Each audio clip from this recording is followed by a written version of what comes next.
Hello and welcome to Mindful Living, where we explore the art of living with the intention, balance, and inner peace. I am Avik, your host, guiding you through conversations on health, meditation, mental well being, mindfulness, and the mind body connection. Each episode features expert insights to help you grow, heal, and thrive. So, take a deep breath, relax, and join us on this journey to a more mindful and fulfilling life. So, let's get started.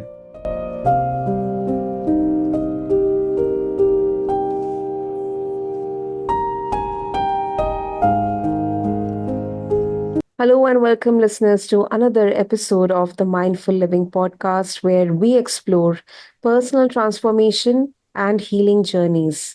I'm your host, Sana, and today's episode is deeply personal and heart wrenching exploration of trauma, loss, and healing through the lens of adoption.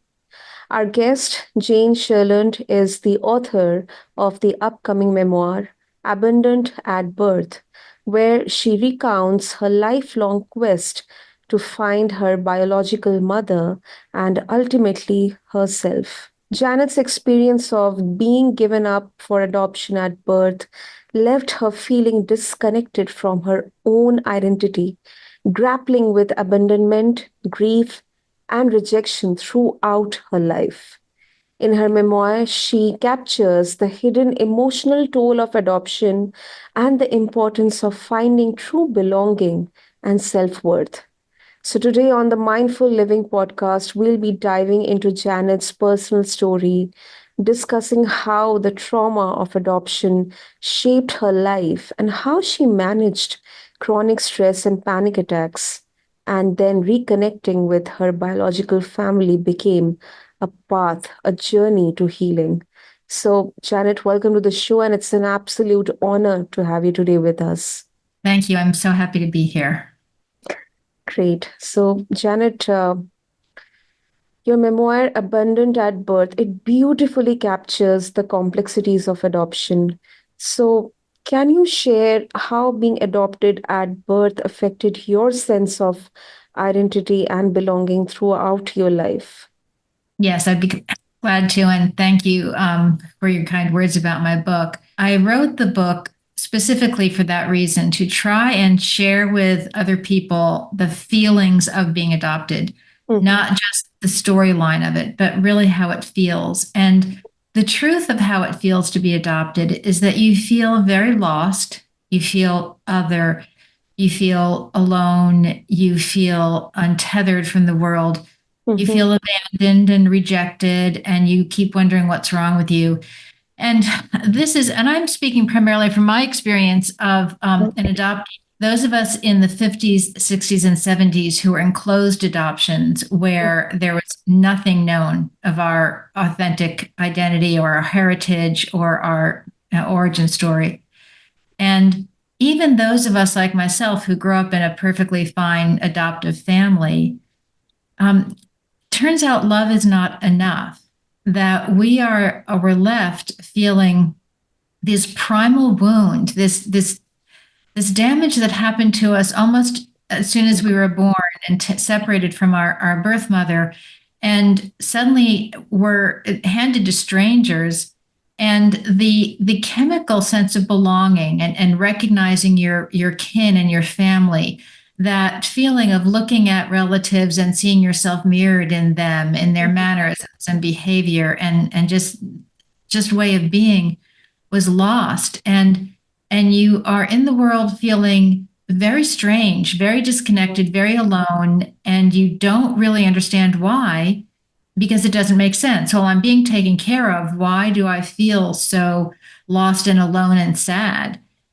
But we did lose something. We lost the connection to our authentic identity and our entire heritage, Mhm. and it has, without talking about it, without recognizing what that is, and pretending that doesn't happen, we're just enslaving any adoptee to this life of of really culturally unrecognized trauma, and in fact, a trauma that we're asked to be grateful for. Mm-hmm. And adoptees have 4 times the suicide rate, and at least that they're now finding it's probably much higher than that, and are very overrepresented in hospitalizations for mental health and addiction. And so this is really something we need to take seriously so that we can address it and do better going forward. And by that I mean to be more honest about recognizing the grief and the loss and the pain when you are separated from your family of origin and given to strangers to be raised and live under basically a false identity. Absolutely. Absolutely. Lovely. That's lovely, Janet. And you talk about the trauma of adoption, even in so called successful adoptions. What are some of the deep emotional wounds like loss, grief, and rejection that you experienced despite growing up in a loving home? No, that's the thing. I had the best of both worlds. I mean, I was grown up within my own culture and by caring parents, and still was terribly traumatized by it. There are 7 core issues that adoptees really struggle with: separation and loss, trust, rejection, guilt and shame, Mm-hmm. identity, intimacy, loyalty, and mastery are all just some of the issues that we can face. And it's funny, when I was growing up, identity and was mostly considered to be nurture. Mm-hmm. Nature was not as highly respected. And in my experience of being adopted and then ultimately finding my biological family, Mm-hmm. and identity is 95% nature. We are animals, we are Yes. chemical beings. And the feeling of belonging and finding your kin and making sense is such a primal, physical, almost cellular experience and connection.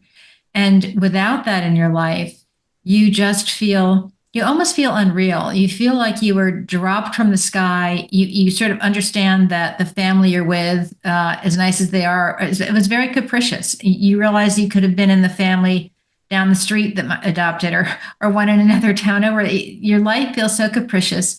Mm-hmm. You don't get over that sense of I wasn't wanted. My blood, my mother gave me away. Mm-hmm. um, there are feelings of such loss and questioning, like who am I, what's my origin, why am I here, where did I come from, why don't I see anyone like me, why don't I understand even why I have blue eyes and a pug nose. I mean, it's growing up with something they call genealogical bewilderment, and it's very hard to form an intact sense of self if you have nothing to base it on, or even push against. Friends who always said they didn't look like their parents or didn't share interests with their parents, I always thought, well, yeah, but you probably do with a grandparent or an aunt or uncle or somebody within families, within clans. There's such repetition of mannerisms and humor and appearance. And when you, even if you grow up and reject that, you've had something solid to push against. And when you're adopted, there's a big black hole inside. And many of us talk about that big black hole inside. And it's bottomless, and it just leaves you feeling very lost, and you're grieving, but you're not sure what for, because it's not logical. I have a perfectly fine mom and dad. Why am I grieving? Well, I was grieving for the loss of my authentic identity. That's really heartbreaking. Anyway, so Janet, managing chronic stress and panic attacks were a significant part of your life.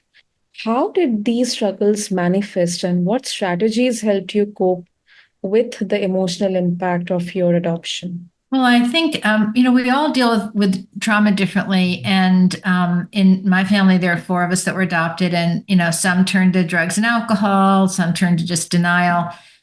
My body seemed to be primed for panic attacks, and living with the chronic stress. And I mean, it was every day of my life from the time I had consciousness, I wondered who I was and where I came from.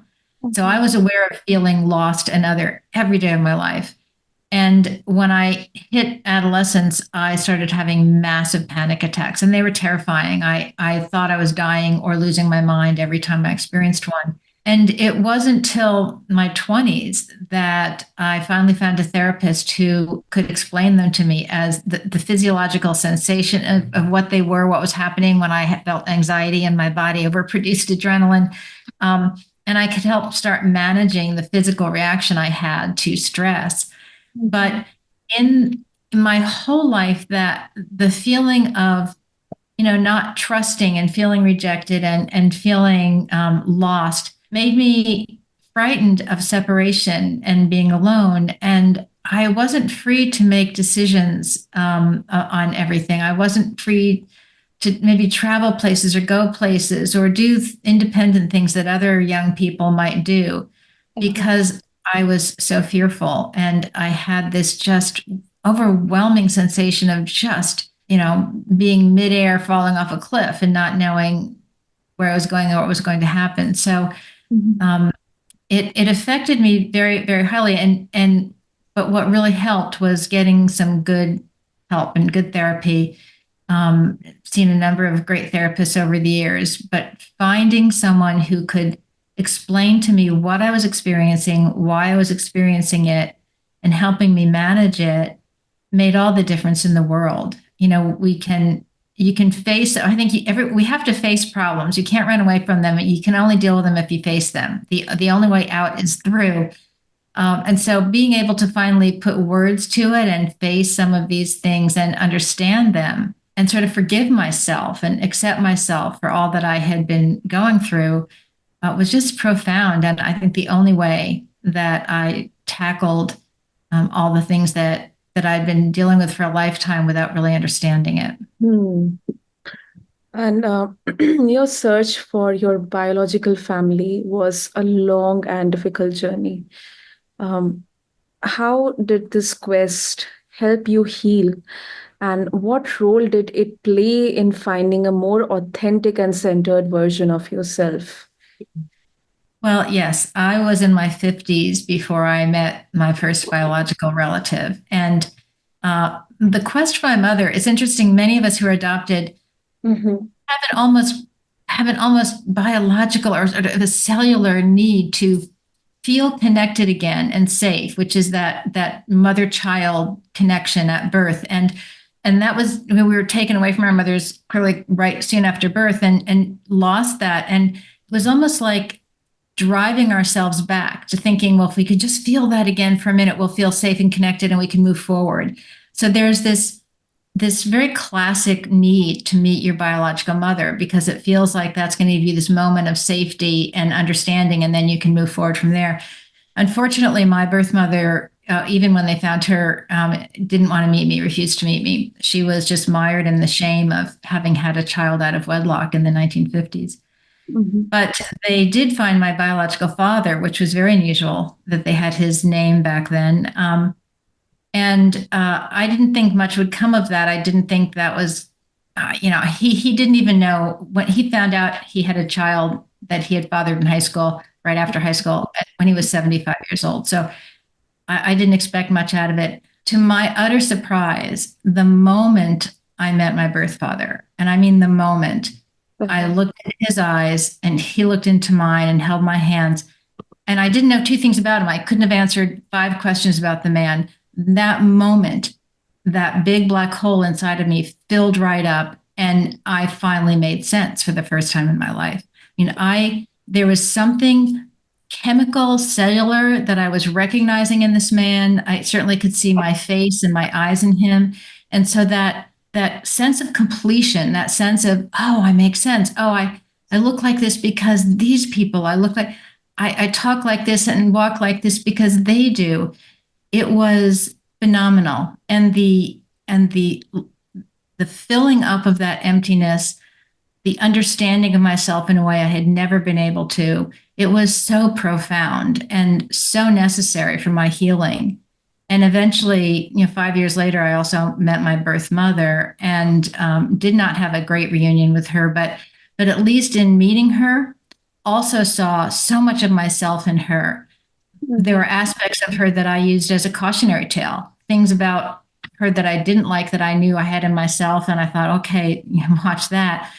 But also the way she walked, the way she talked, the things she was interested in, those were all just like me. And I understood myself and put a foundation underneath the loose structure that I had been trying to build all my life. That was me by putting pieces all together. And I think the physical act of finding and meeting my biologic family was critical to my attempt to heal. Wow. That is really, really a very positive, uh, I think, aspect to talk about. And thank you so much, Janet, for sharing this. My pleasure. Thank you for the conversation. So, the concept of feeling like you were living a borrowed life is powerful. How did this feeling influence the decisions you made in your relationships, career, and personal growth over the years?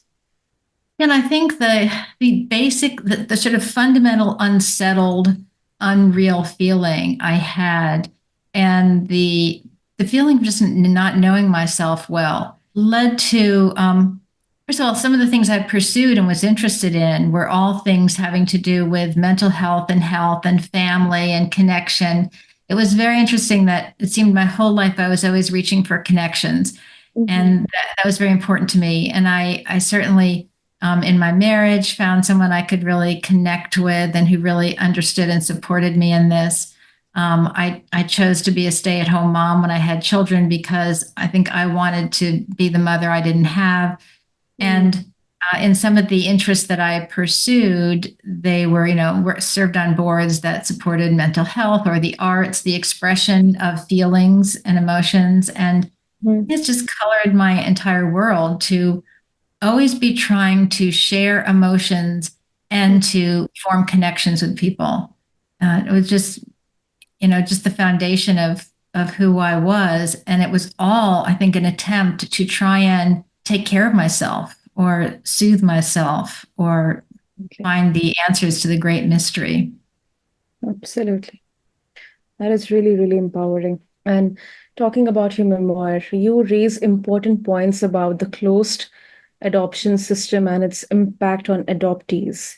So, can you share the challenges you faced in accessing your birth records and the emotional toll it took on you? Yeah, my birth records are still sealed in the state of New Jersey where I was adopted. And so that is not how I found my birth parents. And in fact, 40 states in the United States still have the birth records sealed.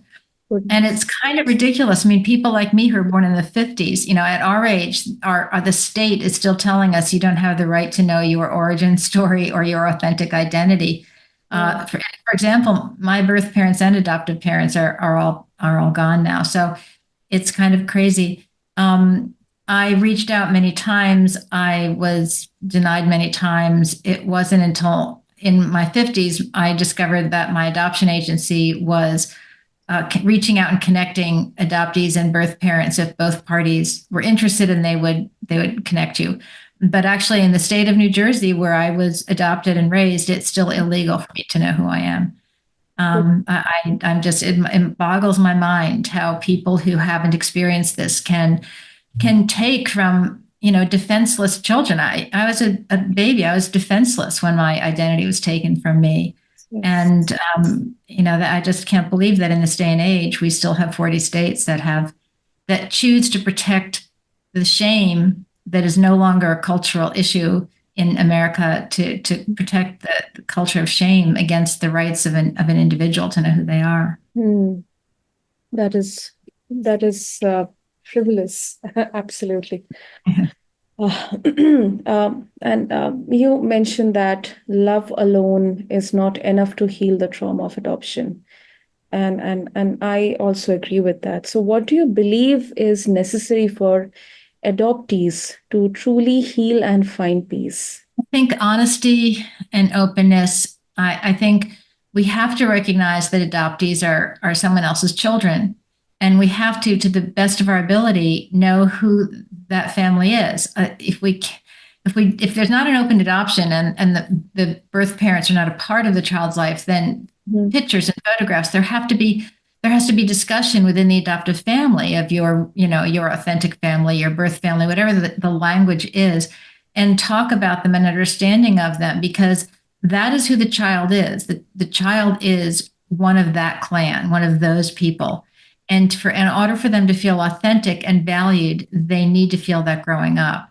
And I think adoptive parents need to know that, so that when they feel something's missing, there's a connection missing, or maybe just some difference that's hard to put words to within the relationship with their adopted children, that's normal for these circumstances. They're raising someone else's kids, and it's not the same as blood kin. It's just different. And so if they understand that that feeling doesn't make them bad parents, or that they can still be loved despite that.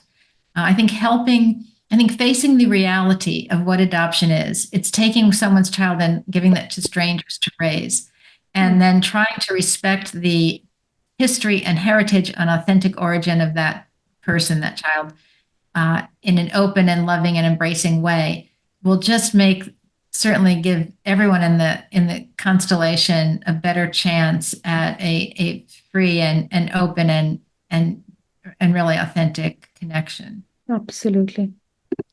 Great. And before we wrap up, Janet, this emotional conversation, for listeners who may be adoptees or are connected to adoption in some way, what advice do you have for navigating the complex emotions of loss, abandonment, and the search for identity? First, I'd say trust yourself. If you're feeling something, it's real. Don't let anyone tell you it's not, or you shouldn't feel that way. You know what you're feeling. And I always say, trust your gut. And then if it's overwhelming, and it is, it's very difficult to navigate this, and especially still in our world and culture, get help. First of all, you can read. Nowadays, there's so much online, and there's so much available. Read everything you get your hands on. And if you can, find someone, particularly a therapist who's trained in adoption or experienced adoption themselves, and talk about it and get the affirmation that everything you're going through is hard, but it's real, and you need some support. And then be persistent. Never stop. Never stop. You will be such a stronger person for this. You'll have such a better understanding of your life and yourself and of other people. But it's believing in yourself, believing what you're experiencing, and being educated and helped to get to the other side of the understanding of a very complicated and complex issue that you've been thrown into by no choice of your own. Definitely, definitely. And Janet, if our listeners want to connect with you as well, how they can do that? I have a website. It's abandonedатbirthbook.com, or on social media at Instagram as Janet Sherlund Official. And I'm also on Facebook, but those two first ones are the best way. Lovely, lovely. Great. So we'll have all the details mentioned in the show notes along with this episode. And Janet, thank you so much for sharing your powerful story of loss, healing, and transformation with all of us today. And your journey, the conversation we had, it's a profound reminder of the emotional complexity that adoptees often face, and the importance of finding our authentic selves. And to be frank, your journey offers hope to others navigating similar experiences, and your courage in addressing these difficult, sensitive topics, I'm very sure will undoubtedly start important conversations. So I also wanted to, ask you, how they can access your memoir. How they can access what? Your memoir, Abandoned at Birth. Oh, my memoir. Oh, thank you. It's sold anywhere books are sold, on Amazon, Barnes and Noble, bookshop.org. And there's also an audio book version for those who prefer that. But it should be everywhere that you buy books. Lovely, lovely. So, listeners, be sure to pick up Janet's book when you can refer the show notes to continue to explore these vital themes of identity, belonging, and healing. And thank you to everyone for tuning into this episode of the Mindful Living. If you found value in today's conversation, don't forget to subscribe, leave a review, and share this episode with those who might benefit. We'll see you next time.